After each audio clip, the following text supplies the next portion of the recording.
Ano ba ang mangyayari sa katapusan ng mundo?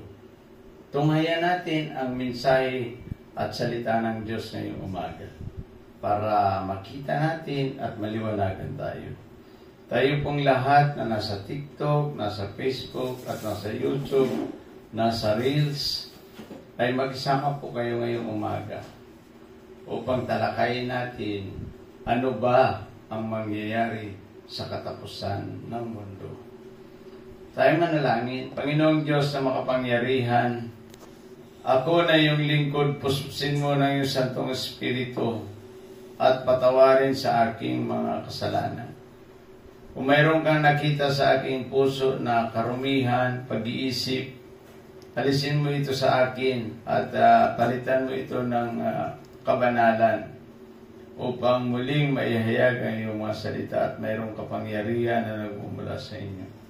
O Diyos, ngayong umaga, naway ma-inject ito sa mga puso ng mga tao upang may pamuhay namin ang iyong mga salita ngayong umaga. Maraming pong salamat, Ama, sa pangalan ni Jesus. Amen.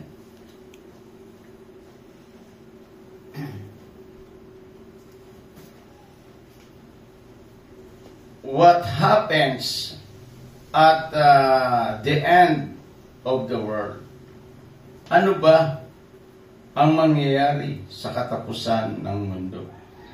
Dito po sa 1 Thessalonica o 1 Thessalonians chapter 13 verse 18. 1 Thessalonica chapter 13 verse 18. Ang sabi niya po dito, mga kapatid, ibig kong malaman ninyo ang katotohanan tungkol sa mga namatay na, nang hindi kayo magdalamhati tulad ng mga taong walang pag-asa.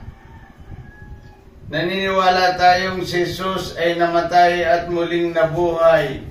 Kaya naman, magtiwala tayong bubuhayin din ng Diyos ang lahat ng namatay at nananalig sa Kanya.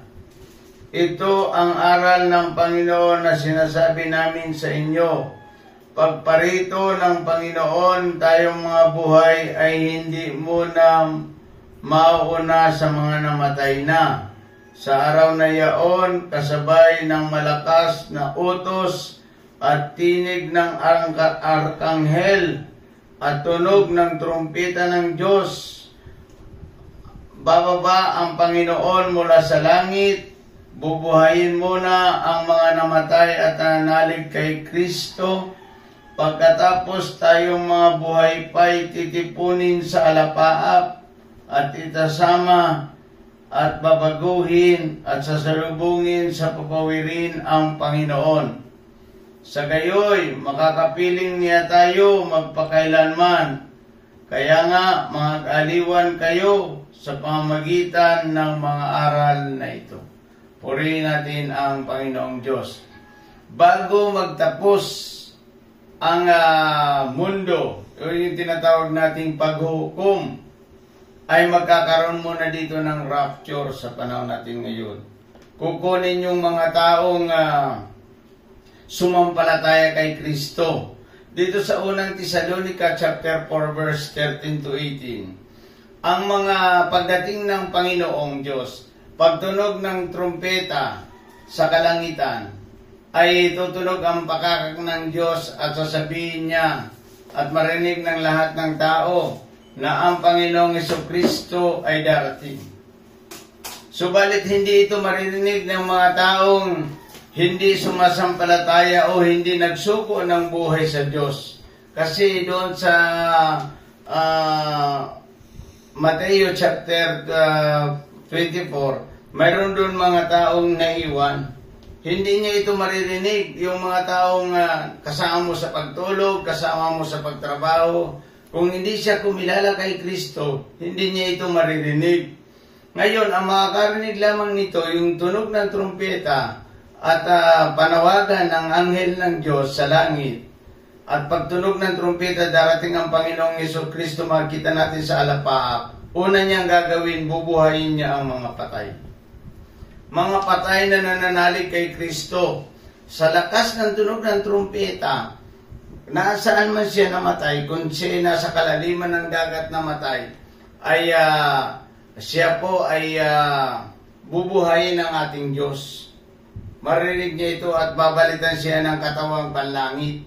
Sasalubungin niya ang Panginoon. And then, tayong mga buhay pa, na ngayon nabubuhay pa at dumating ang Panginoon, babaguhin tayo ng Panginoon, papalitan ito ng glorified body, katawang panlangit, na kung saan yung katawang panlangit na yun ang presentable sa kalangitan. Yun yung tinatawag na gagamitin natin upang manirahan sa langit at purihin ang ating Diyos. Yun ay maliwanag na binabanggit dito sa 1 Thessalonica chapter 4 verse 13 to 18. Yun ang unang mangyayari.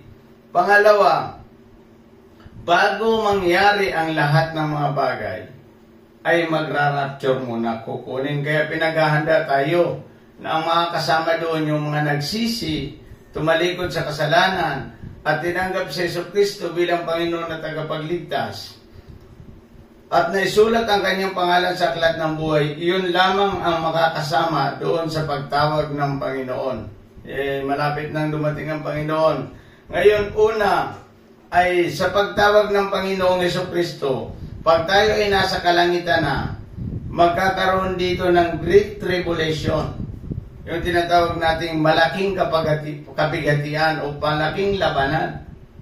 Yung malaking labanan na yun, yung Great Tribulation na yun, mangyayari yun habang tayo ay nagpupuri sa kalangitan. Nagpupuri tayo sa kalangitan at pinapapurihan natin ang ating Diyos sa kalangitan. At yung dito sa ibabaw ng lupa, nagkakaroon dito ng Great Tribulation, yung Armageddon, papakawalan yan, yung atomic bomb, papakawalan yan. Armageddon, pag pumutok yan, wala itong Pilipinas. Kasi tuldok lang ito sa mapa. Yung Armageddon, kapag atomic bomb, pagka dinaanan ka nito pagputok, ay lansag ang katawan mo. Lansay yan. Kaya maubuhay ka, lansay ang katawan mo. Kalansay. Yan. Kaya dito sa marami ditong lalaban sa yung matandang ahas at magpapapugot sila kasi dito magtatatak ng 666 at hindi na makakabili ang mga tao. Yun ay mabasa natin sa Pahayag chapter 13 verse 15 to 18. Sige, basa. Ayan, sabi dito Pahayag chapter 13 verse 15 to 18. Verse 15, ipinahintulot din sa kanya na bigyan niya ng hininga ang larawan ng unang halimaw, kaya't nakapagsalita ang larawan at ipinapatay nito ang lahat ng ayaw sumamba sa kanya. Sa pilitang pinatatakan ng ikalawang halimaw ang lahat ng tao sa kanilang kanang kamay o sa noo, maging sila'y dakila o hama, mayaman o mahirap, alipin o malaya. Yeah. Maganda po. Dito, pagkatapos ng tayo ay kunin ng Panginoon, dito sa ibaba ng lupa, magkakaroon dito ng kaguluhan at magtatatak ng 666. Kaya nga nakita natin sa lahat ng mga ospital, sa lahat ng mga police station, sa lahat ng mga services ng ating gobyerno, ang ahas ay nakapulupot yan. Iyan ang magtatatak ng 666. Kaya ang ibig sabihin ng ahas na nakapulupot doon sa kahoy ay sasakupin niya ang buong mundo. Kaya dito magtatatak. Unang gagawin ng diablo dito, yung matandang ahas na Satanas, ay ang tao ay hindi makakabili kung walang tatak. Walang palatandaan. Kaya marami dito ang magpapaputi ng kanilang mga kasalanan para hindi sila makapasok sa impyerno. Ay sila ay magpapapugot sa pangalan ni Kristo, magpapaputi ng mga damit sa langit, magpapaputi ng kanilang mga kasalanan at ipaglalaban nila sa diablo ang kanilang paninindigan kay Kristo. Magpapapugot. Gusto mo bang magpapugot? Kung ayaw mo magpapugot, magsisi ka na sa kasalanan mo para ikaw ay mapasama sa rapture.